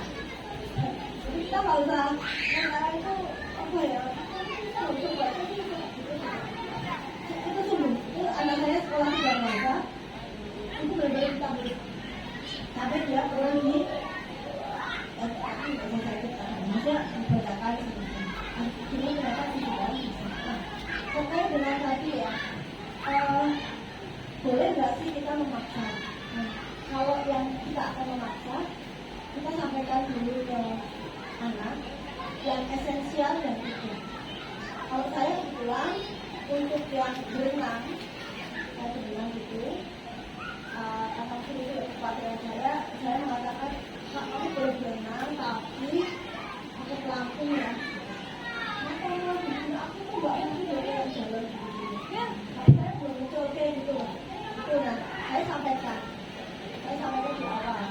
Kalau berenang, terus gereja, terus dari sekolah, itu ya, mohon maaf, mungkin itu dengan ya, apa. Nah, untuk yang lainnya, misalkan kita ngajak anak bermain, nah, terus kita tahu bahwa ini tuh kayaknya harus selesai jam 6, karena jam 6:30 mau makan malam, gitu kan biasanya. Pokoknya anak masih asik bermain. Nah, alangkah lebih baiknya di awal sudah disampaikan. Jadi misalnya nanti kita mau main berenang, kira-kira kamu mau sampai berapa lama? Nah anak biasanya kalau usia 3 tahun belum tahu jam 30 menit itu nggak tahu. Jadi misalnya nanti nanti diangkat gitu ya. Gitu nanti kita selesai anak begitu mau makan malam. Gitu. Jadi itu di TK-nya anak saya, anak-anak sudah dilatih seperti itu. Jadi sebelum saya filter dan selesai kita sudah orientasi. Nanti kita akan mengunjungi pabrik gula, di pabrik gula itu ada mesin ya. Nah nanti kalau di mesin itu ada apa, kalau di jalannya itu bisa panas gitu. Jadi nanti anak-anak jalannya harus nurut sama petugasnya di sana ya. Nah itu dia. Kalau ada yang keberatan, jangan lupa aku mau gitu kan kita nggak pernah berenang gitu ya. Nanti kita nanti gimana? Oh itu kayaknya kalau sampai sekarang itu ya boleh kok. Nanti kita jadi apa dibuat kesepakatan maksudnya. Nah itu nanti ternyata melatih anak makin besar pas dia melakukan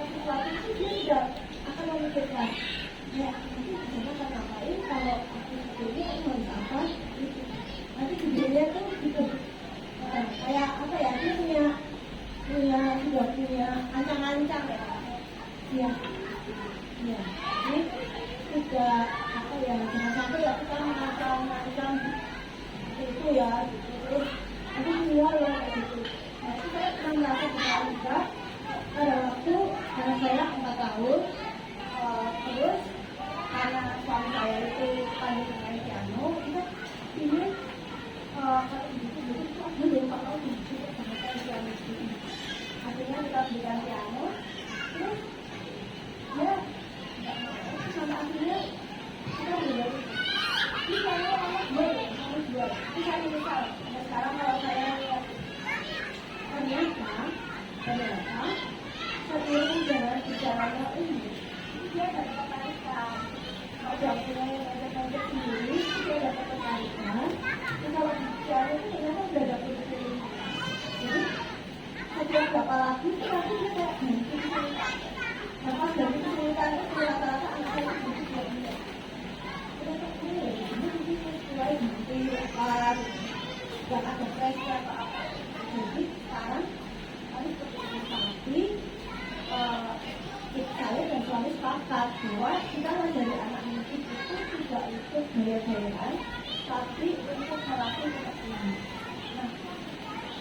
Nah ini tadi sudah saya sampaikan, saya itu menteskan anak-anak sejak umur 4 tahun itu saya kira begitu. Nah, jadi itu penting kalau ini mungkin nanti dulu bisa memfasilitasi itu penting. Kenapa?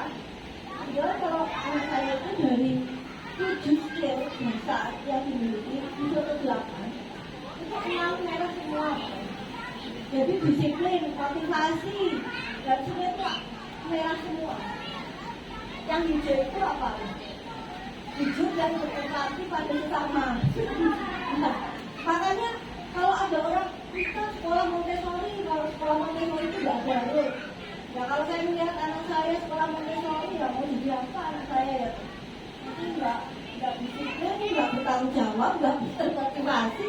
Repot saya misalnya gitu. Jadi ya masing-masing sekolah itu kalau saya berpikir ya mungkin di negara barat itu kan saya pernah lihat tuh anak masuk sekolah di sekolah itu jadi jadi mereka mungkin malah di sekolah yang mereka itu bisa tanda kutip berekspresi.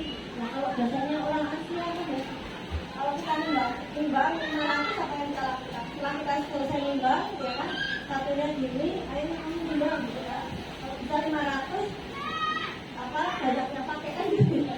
Jadi kalau kita yang kebanyakan Asia itu kan memang apa namanya kalau bisa ya bisa pakai topiknya lah kalau kayak gitu. Jadi seperti itu. Jadi apa namanya perlu juga untuk dites apa dan karakter. Kalau saya waktu itu lebih banyak bakat dan karakter. Nah, yang mau kita lihat itu yang karakternya karena waktu itu kami mau menentukan nanti SD-nya yang kayak apa. Yang model Amerika, yang model SD yang ya pada umumnya. Gitu. Nah, ternyata kedua anak saya itu merah semua, 6 merah semua sampai mirip apa ya, bahkan mirip saya kayak gitu. Jadi motivasi tanggung jawab, disiplin, keinginan untuk betul-betul ya. Jadi kami memasukkan anak ke sekolah yang memang kita tahu bahwa dia itu disiplin. Jadi karena dulu ayah saya sampai cemas, dia bilang anakku itu lupa, kamu itu lupa nggak apa-apa. Nanti kan bisa sendiri kayak gitu. Jadi akhirnya yang termasuk tapi ternyata kita membuktikan ya alami. Kalau dari pengalaman kami diskusikan ke anak coba jangan kalau seperti itu nanti kita akan lihat pada masanya sesuai dengan umurnya mereka itu akan bisa mulai mandiri. Tapi kita udah punya ini ya yang esensial yang nggak boleh dilanggar itu apa gitu, nggak yang itu sembarang anak-anak yang nggak boleh ya. Misalnya kalau orang tua saya melarang anak untuk pergi ke mall sendiri, itu nggak boleh. bioskop aja Pak.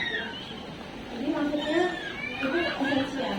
Belum waktunya kalian sampai SMA itu belum waktunya. Tapi jangan juga dipaksa. Jadi kalau misalnya ya kita itu mungkin tidak ada sekarang, tapi kalau sekarang boleh kita tanya ini mereka di sana gitu. Oh nanti ada mama papanya nggak mau anak SD, oh nggak boleh nggak sendiri. Biasanya tuh ibu-ibunya juga kerja, tapi harusnya nggak sendiri juga ibu ini ada. Yang itu lalu kan sekarang tantangannya juga masih banyak, kita nggak tahu apa namanya. Sekarang kan nggak ada media sosial, tapi janjian macam-macam kayak gitu. Nah kita harus memberikan dari ini. Nanti mungkin pada saat anak saya SMP nih, saya mulai akan menceritakan nanti kan dia pasti udah berteman dengan ada yang cowok macam-macam kan. Nanti mungkin akan saya sampaikan gitu lah ya, yang apa ya maksudnya itu harus dijaga. Ini juga kan kebetulan yang umur 12 mau belajar teenager gitu ya. Itu kalau SMP sudah kita mulai diskusinya udah beda lagi ya. Itu. Terima kasih Bapak Ibu. Masih dengerin jawabannya sangat sekali. Jadi keinget itu saya sebagai orang tua mungkin Bu Yuyun, kalau untuk tes minat bakat mungkin bisa di apa namanya sebelum SD itu bisa ya Bu Yuyun ya. Nah, oke. Mungkin itu jadi salah satu ini ya, ibu-ibu bapak semua jadi salah satu apa langkah mungkin ya Bu untuk supaya kita tahu anak kita itu ada di stage mana, ada kelebihannya apa, bakatnya apa. Mungkin dari kecil kadang mungkin kalau pengalaman saya sama ibu-ibu mungkin ada yang kan ini masih kecil, belum kelihatan malah ada bakatnya, ada kan yang kayak gitu mungkin ya. Tapi kan sebetulnya anak itu unik ya Bu ya, seperti yang tadi disampaikan, unik dan ya bisa dilakukan gitu untuk tes minat bakat tersebut. Oh fingerprint itu ya Bu? Pakai finger, bukan Oh iya, jadi dari DNA apa dari jari.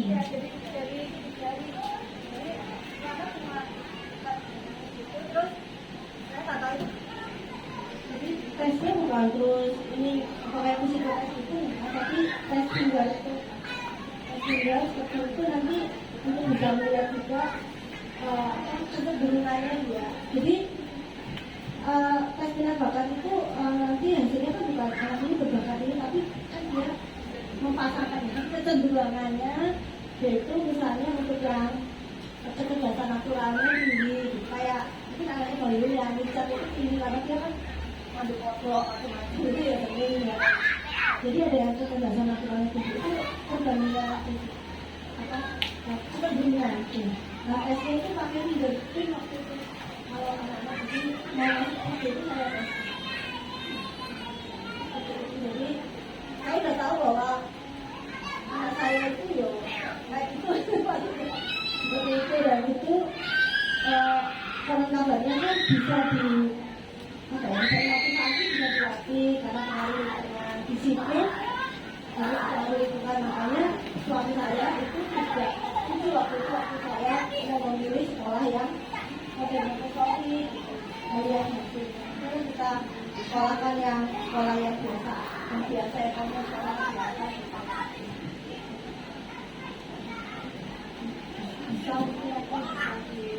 Saya lupa lembaganya apa gitu, tapi menurut saya itu kok itu jadi paling kita tahu lah. Ya, gitu. Saya buka satu sesi pertanyaan lagi, satu orang lagi yang mau bertanya mungkin ada lagi nggak? Oke, kalau tidak ada mungkin izinkan saya kesimpulannya Bu. Mengenai materi hari ini, jadi pemaparan materi ini sudah lengkap tadi disampaikan oleh Ibu Yuni. Terima kasih Bu. Pemaparan tersebut tentunya bisa merangsang kita ya untuk menyadari pentingnya memberikan opsi atau pilihan agar anak ini terbangun kepercayaan dirinya dan merasa lebih dihargai, diakui, dan dicintai juga dihormati. Ada beberapa yang esensial yang harus ditetapkan supaya tidak berlebihan ya Bu. Tapi ada ruang, kita harus memberikan ruang untuk anak supaya anak tersebut bisa memilih dan memutuskan sesuatu. Anak adalah pribadi yang unik dan spesial, bukan fotokopian orang tuanya, dan punya talenta masing-masing. Itu sih yang bisa saya simpulkan hari ini, dan benar-benar mendapatkan insight baru ya Bu, bahwa memang kadang kita sebagai orang tua suka lupa kalau anak itu pribadi yang berbeda. Kadang kita sebagai orang tua pengen take over semuanya, tapi ternyata memang dari pembicaraan hari ini kita sadar kalau anak itu unik dan dia harus punya ruang untuk berekspresi dan mempunyai pilihan. Gitu. Terima kasih. Puji Tuhan, rangkaian acara seminar parenting kali ini telah selesai. Semoga apa yang disampaikan oleh pemateri hari ini bisa bermanfaat sebagai pengetahuan dan kesadaran kita semua dalam memaksimalkan potensi anak-anak kita. Kami ucapkan terima kasih banyak kepada Ibu Insinyur Yulian Astanti dan para hadirin guru-guru, orang tua yang sudah hadir. Juga terima kasih untuk Dr. Ronald SPPK untuk kesempatannya. Saya sebagai moderator, juga Ibu Lili sebagai pembicara. Kami memohon maaf jika ada kesalahan saat berlangsung diskusi. Selanjutnya mungkin saya kembalikan kepada MC acara hari ini. Terima kasih banyak. Shalom, salam sejahtera bagi kita semua. Terima kasih, kita sudah mengikuti kegiatan semalam hari ini. Semoga ini menjadi pembelajaran kita sebagai orang tua, bagaimana kita memberikan ruang untuk anak-anak kita. Nah, kita akhiri kegiatan ini. Kami sudah menyediakan makan siang yang ada di ujung sana. Monggo kami persilakan untuk bahannya. Kami ucapkan terima kasih dan